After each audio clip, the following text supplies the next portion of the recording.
Welcome to the DX Today podcast, your daily deep dive into the AI ecosystem. I'm Chris, and joining me as always is Laura.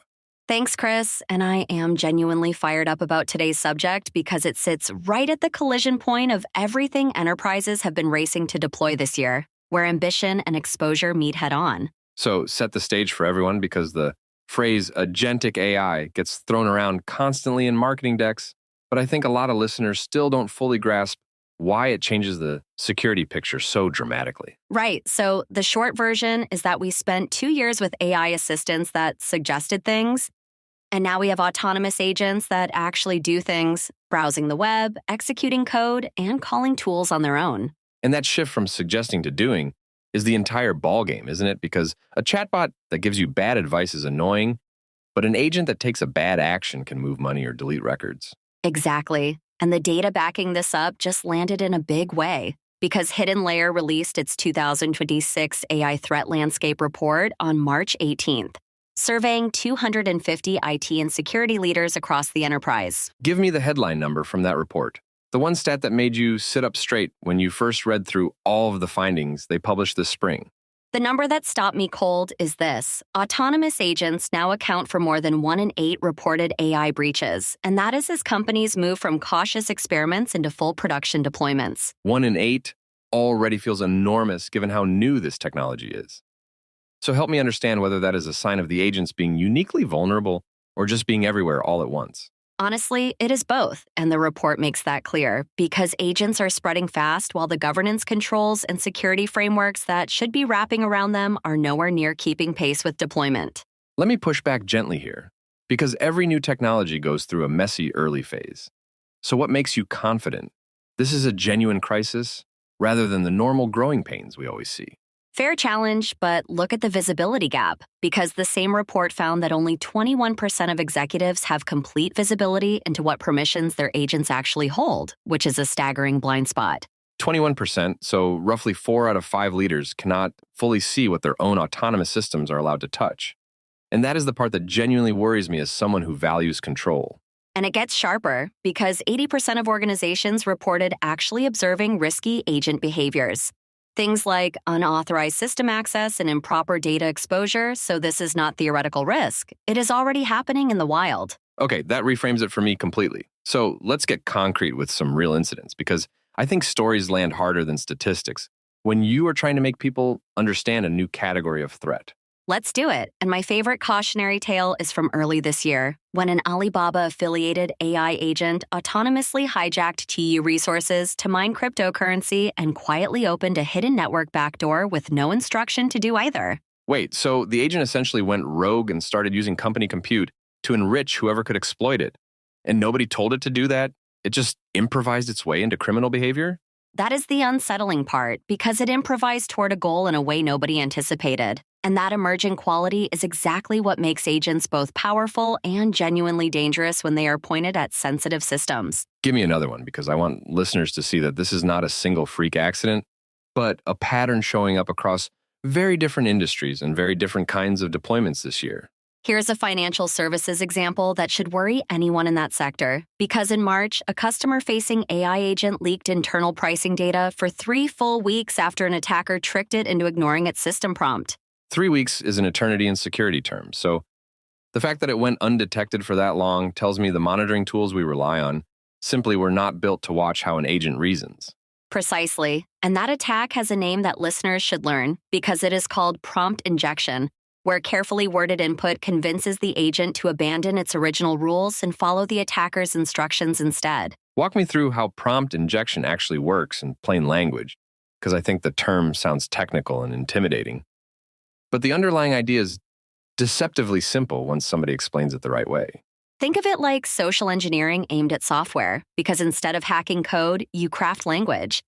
And a January study found a single poisoned email could coerce GPT-4o into running malicious Python that stole SSH keys. A single email, that is the whole attack. And you mentioned that worked in up to 80% of trials, which means this is not a low probability edge case, but something approaching a reliable technique. 80% of trials, yes, and that reliability is why OWASP's 2026 LLM security report found prompt injection attacks surged 340% this year, making it the single fastest growing category of cyber attack globally. 340% growth in a single year is the kind of curve that should be setting off alarms in every boardroom. So why do you think it is not getting more mainstream attention? Part of it is that the attacks are quiet and the victims are embarrassed. So, unlike a flashy ransomware headline, these incidents often get buried, which means the public dramatically underestimates how widespread the problem has already become. Let's talk about a threat that I find even creepier than prompt injection, because you flagged something called memory poisoning before we started recording, and I genuinely did not know that was possible until today. Memory poisoning is the one that keeps me up at night because standard prompt injection ends when the chat window closes. But poisoning plants false or malicious information directly into the agent's long-term storage where it persists. So if I understand correctly, the attacker is not just tricking the agent in one conversation, they are essentially rewriting the agent's memory so that the bad instruction comes back again and again over time. That is exactly it. And the danger compounds because the agent treats that poisoned memory as trusted knowledge. So every future decision it makes can be subtly corrupted without anyone realizing the foundation was tampered with. That is a genuinely frightening mental model, because it means you could clean up the obvious breach and still have a compromised agent quietly making poisoned decisions for weeks afterward without any visible symptom at all. And researchers showed how little it takes, because one study on retrieval poisoning found that just 5 carefully crafted documents could manipulate an AI system's responses 90% of the time across production environments they tested. 5 documents to hit 90% reliability is shockingly cheap for an attacker. So the asymmetry here feels brutal, where defenders have to secure everything and attackers only need one cleverly poisoned file to win. That asymmetry is the heart of the whole crisis. And it gets worse with privilege escalation because one case involved a reconciliation agent tricked into exporting every customer record by exploiting a simple regex pattern in its logic. So the agent had legitimate access to that data for its normal job, and the attacker just manipulated it into using that legitimate access for an illegitimate purpose, which is almost impossible to distinguish from normal behavior. You just described why this is so hard to defend, because a compromised agent is the ultimate insider threat. And a single stolen agent credential can grant attackers that agent's full permissions for weeks or even months. And I assume the nightmare scenario is when one of these agents is orchestrating others, because then compromising the conductor of the whole orchestra gives the attacker every downstream instrument connected to it all at once. That cascade is exactly the worst case. And we got a preview in June with a reported 16 billion credential exposure, where info-stealer malware supercharged by AI-targeted authentication cookies to bypass multi-factor protections and hijack agent sessions. 16 billion credentials is a number so large it almost loses meaning.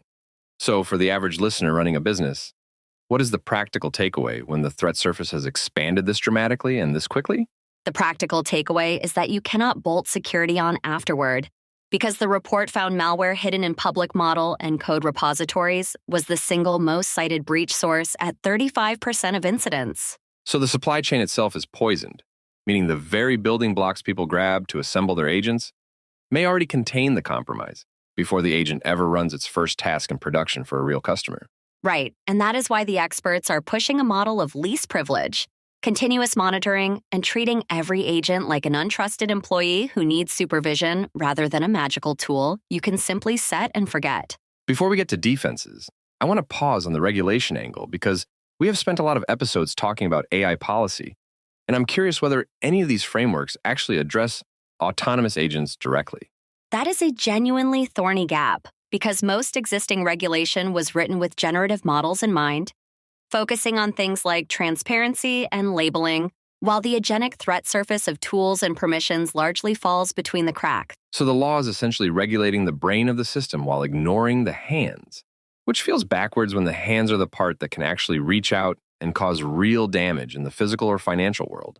That is a sharp way to put it. And it is why a lot of security leaders argue that the meaningful controls right now have to come from inside the organization, not from any external rulebook that is not caught up yet. Let me play devil's advocate one more time, though, because some listeners are surely thinking that the obvious fix is just to keep a human in the loop for every important action an agent might take. I love that instinct, but here's the painful trade-off. Because the entire economic value of agents comes from removing humans from repetitive loops, so a human approving every step quietly erases the productivity gains people deployed them to capture. So you end up with a spectrum where Full autonomy is fast but dangerous, and full supervision is safe but pointless. And the real engineering challenge is figuring out which specific actions actually deserve a human checkpoint. Exactly. And the smartest teams are doing precisely that. Drawing a bright line where high-stakes actions like moving money, deleting data, or sending external communications trigger review, while low-risk rate-only tasks are allowed to run fully autonomously. I like that framing of the agent as an untrusted employee, because it shifts the mindset from excitement about capability toward the same healthy skepticism we would apply to any new hire with access to sensitive systems. And the encouraging news is that the defenses are maturing quickly, with guardrails, permission scoping, and injection detection all advancing. So this is a solvable problem if organizations treat it with the seriousness the data clearly demands. That is a hopeful note to land on. But I want to be honest with our listeners, because the gap between how fast agents are being deployed and how fast defenses mature is still uncomfortably wide right now. It absolutely is. And my advice to anyone deploying agents today is simple. Slow down just enough to map what your agents can touch. Because that visibility gap we discussed is the most fixable problem on this entire list. So if you only do one thing after listening today, it should be auditing exactly what permissions your autonomous systems hold. Because you cannot defend an attack surface that you cannot even see clearly in the first place. Could not have said it better. And I would add that this is a story we will be returning to constantly, because agentic adoption is accelerating and the security conversation is only going to get louder from here. I have no doubt we will be revisiting this many times throughout the year. And I want to thank you, Laura, for making a genuinely technical and scary topic feel both clear and surprisingly actionable today. My pleasure entirely, and thank you to everyone listening for sticking with us through a heavier subject. Because understanding these risks is the first real step toward deploying this incredible technology safely and responsibly going forward. That's all for today's episode of the DX Today podcast. Thanks for listening, and we'll see you next time.